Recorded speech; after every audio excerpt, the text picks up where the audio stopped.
Hi అండి. ఏం బాబు, నువ్వు నా అమ్మ చుట్టానివా అబ్బమ్మక చుట్టానివా? మేనత్తానా నేనేమన్నా ఆంటీ అనడానికి? సరే, నా పేరు తెలియదు, ఎక్స్క్యూజ్ మీ మిస్, హలో. చిటికలేసినా బాగానే ఉంటుంది, హలో, ఎక్స్క్యూజ్ మీ, ఇలాంటి పదాలు వాడచ్చు కదా. ఆంటీ అనకండి అమ్మా, సరేనా? సరే అండి, ఇంకొకసారి అనండి. వాడు వినిపించుకోవట్లేదా? నేను కరెక్ట్ గా కమ్యూనికేట్ చేయలేకపోతున్నానా?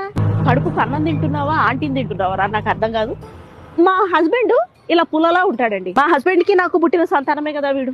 ఆయనకి 7 ఏళ్ల కొడుకున్నట్టే, నాకు 7 ఏళ్ల కొడుకున్నట్టే కదా. ఆయన అన్న అంటారు, నన్ను ఆంటీ అంటారు. మండదా చెప్తున్నా. అనా అనా అనా అన్నా నన్నేమో ఆంటీ ఆంటీ ఆంటీ ఆంటీ. మీ మొహాలు మండ. నీ వల్లే చూడు, మీ ఫ్రెండ్స్ వాళ్ళ అమ్మల్ని ఎక్స్క్యూజ్ మీ, హలో, హాయ్ అని పిలవాలి కానీ బావురు కపలాగా ఇంత నోరు తెరుచుకొని ఆంటీ ఆంటీ ఆంటీ అన్నది అర్థమైందా? కర్మ.